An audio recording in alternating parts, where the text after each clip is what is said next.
Utilities Committee meeting to order. We have a roll call? Yep. Thank you. Comments and correspondence?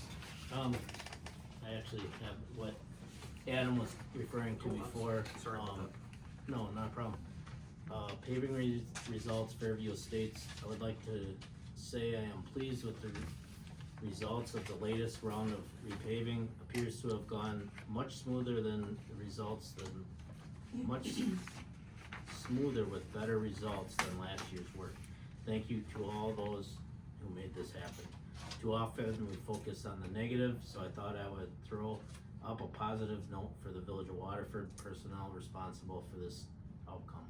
If you agree, please let me know. Awesome. That was the post that Mike made, so that's kind of nice. Yeah, it's good. No, Right, anything else? Okay, public appearances. Do we have any? Nope. Reading and approval of minutes? We'll do the minutes from the last meeting next, or at our regular meeting. Okay. So we have reports. Do those at a regular meeting? Do you wanna jump in Yeah, with what you so- have here? a few months ago, July 24 to be exact, this committee approved to have the no parking on the boulevards on both sides going into the subdivision across the street. We have the signs, we have everything to do it, but we held off until construction was completed on all the homes so that contractors were able to park and move or whatever. But they're done now. There was a problem last week from what I hear. So we wanna go ahead and put these signs up now. I just need to confirm with, and I was hoping Zeke was here to confirm that an ordinance doesn't have to be drafted for that, or if this falls under my ability to declare it no parking.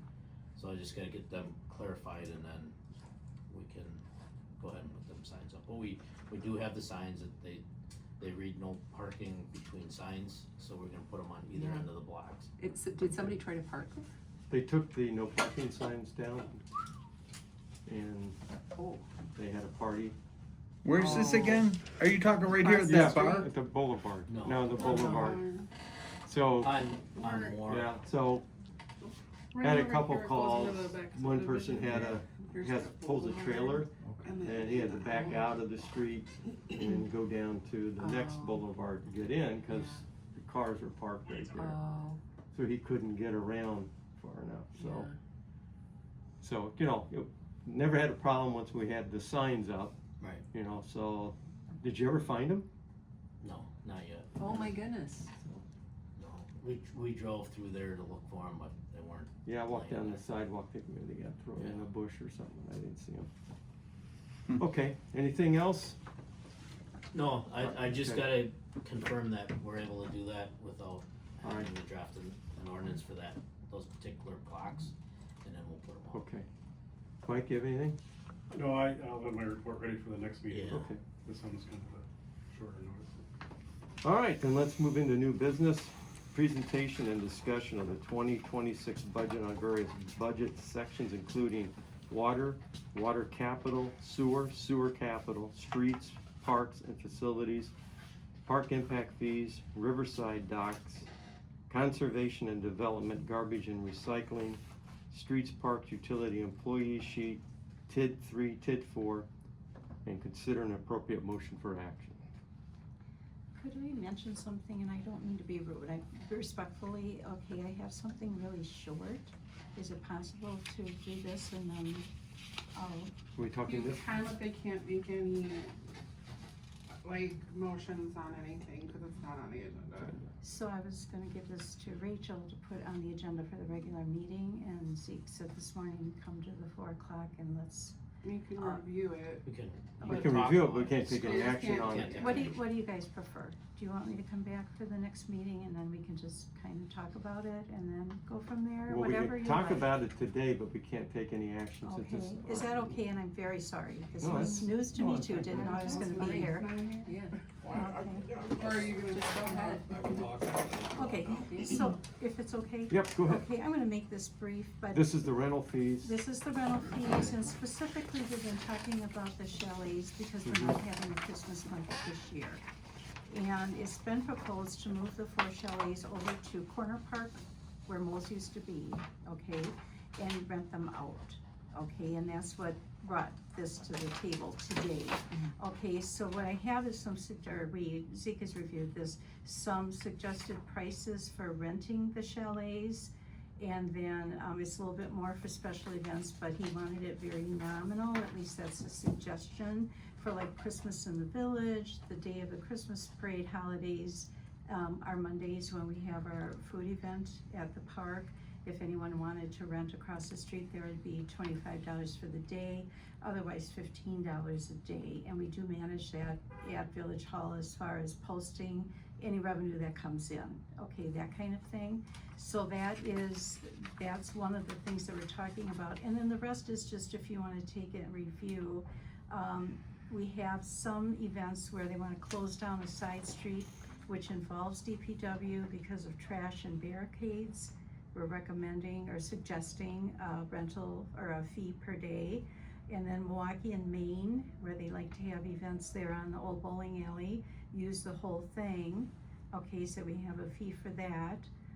Milwaukee and Maine we're doing already, you guys approved that last year. Okay, so I have a bread lady and I have a bakery lady now and whatever pops Right. up, okay?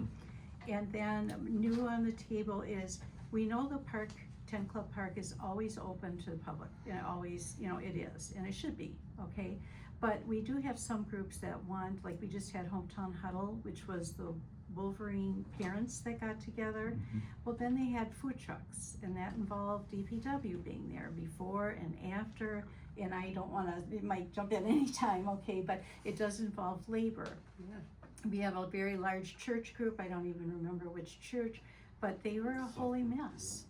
Or no, forget it. Yeah, they were a mess. I mean, this was a lot of labor, okay? And so, Mike and I were talking today and we're, recommending that there's a hefty fee for those groups because they're labor intensive, okay? Knowing, and they have to know, and we'll put it in writing, that the public is still welcome to come to the park. It's an available park. You're not renting, you don't have the rights, okay? To get the tent, the chairs and the tables, basically. Right, That's about it. right. And then Zeke has talked about for a long time, you having a special place for weddings in 10 Club. That's just on here for future, that's not on here for now, okay, for, any discussion. And then I just listed the rentals for Whitford and the Seidel building, on there for point of reference. And then, I believe that, and Mike, you can take this one away about the Whitford, I misspelled it, the Whitford Park field rentals. Should be talked about for 2026, okay, and so there should be, they use electricity, everything's used, okay, and so you have, it's that fine line of when you decide, should you charge, how much should you charge, and what should you do? I think we're talking about like traveling league tournaments and things like that events can come, not really like youth baseball that everybody has kind of an agreement, they come there and practice and have their games. It's like the Screaming Eagles that use all 3 diamonds Friday, Saturday, and Sunday. Right, which they've been paying, Yeah, right, yeah. I think it was 600 last year, but then these, I don't know if this isn't really a league when they're practicing now and it's going into fall. Oh, football. Football, Yeah. okay, and we've never really addressed that, so that's kind of new to the table. So what they do is they send me a spreadsheet saying when they're gonna use the fields and stuff. Okay, well, that's new, so should there be any consequence or price for them to recoup some of the electricity and so forth, okay? So that is my spiel in a nutshell. If it's okay to leave it with you, and then if you want, I can come back at the next regular meeting or not, if, are you able to talk about it, whatever works best. Well, does anybody have any questions? I just have one question. Go ahead, Cindy. I'm thinking about the chalets, Mm-hmm. but if we are renting out the chalets for folks, does that include drop off? Like the DPW is gonna drop off the chalet and then pick it up and? They would stay there. They Okay. would be moved from where they are now, right? over to Corner Park, and then they would just stay there. They stay there, okay, cause I was just wondering if $15 would actually cover the work that has to happen to move them there, but if they're just staying there, maybe that's sufficient. If you want my opinion, I always get knocked down by Zeke, I will tell you honestly, and I'd say it in front of him. Yeah. He's always like, no, we have, we wanna be nice to our businesses, and I agree with course. that. However, there is a price to doing business, Yeah. even for home-based, okay? And some of these people do make okay money Yeah. when they sell their products, so if that part of the discussion is to raise that, great, no problem.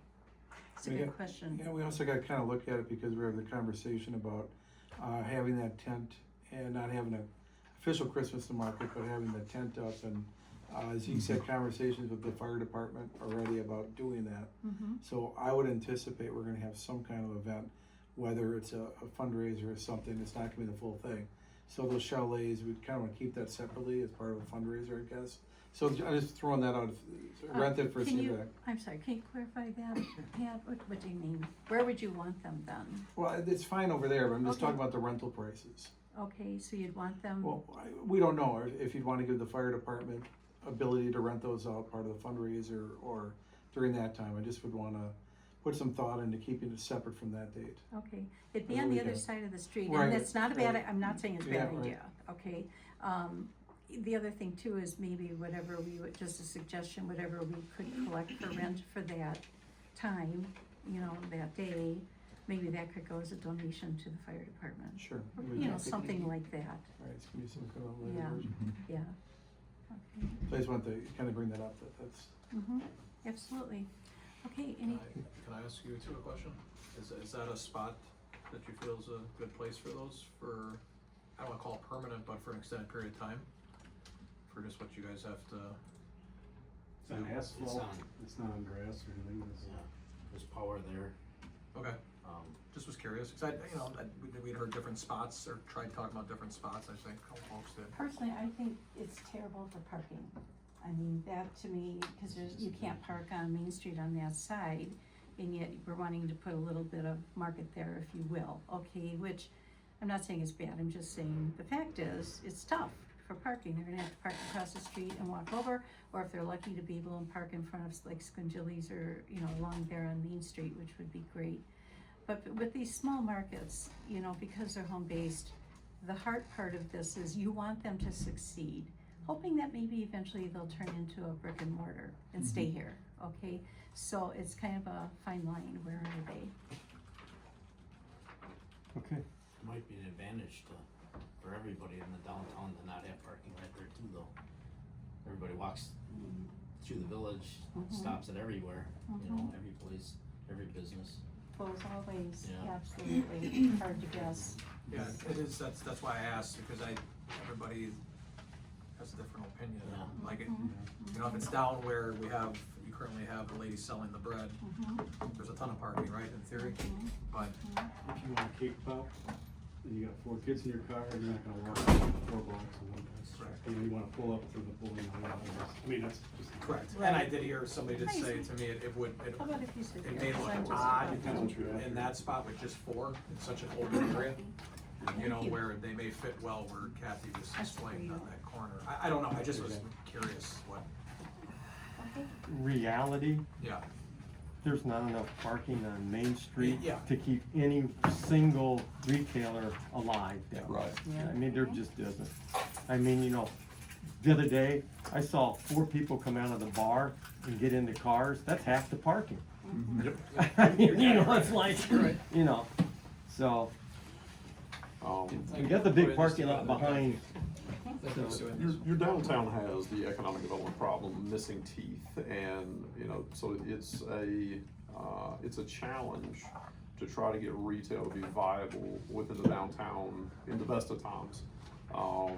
So did you bring up Utica, Illinois, by chance? Alright, so if you get a chance to visit Utica, Illinois, you will find a community that saw its heyday probably in the late 1800s as part of the Illinois River Canal system. It was sort of a head point for all the farmers to bring their corn and other industrial goods from the town to that place. And so if it saw its heyday in the late 1800s to early 1900s, I would imagine fell into a pretty good state of disrepair, just kind of looking at stuff by the 1960s. It has successfully reinvented itself thanks to Free State Parks and relative close proximity, and part of how they've done that is to take chalets that are incredibly similar to the ones that we have, and they essentially have redone their entire downtown using dozens of these chalets because they represent small startup vendor spaces that are really low cost and efficient to help those small area businesses get going. So they can take advantage of traffic flows coming in on busy weekends, campers and hikers coming in, and then punch above their weight with chalets. So originally I was gonna bring in a proposal to attempt to sell these off because I just didn't see a good way to use them, and we don't have enough of them to make the old bowling alley lot look full like Utica's done. Utica has like a dozen of them going down both sides of an empty lot. They're spaced out, and so it feels like you're in a kind of a festive courtyard with having done the lighting and the landscaping. I think our best chance for that is on that corner lot in downtown, and we maybe could fit 2 more. I hope that Kathy's coming back to us sometime next year and saying, hey, this is going really well. We've leased these up. We need to look at raising lease rates and maybe adding on 2 or 4 more of these chalets. Okay. See how it goes. All right, Thank you all. okay, then Have a let's good see, we'll night. make sure Bye. this gets on the agenda for next time.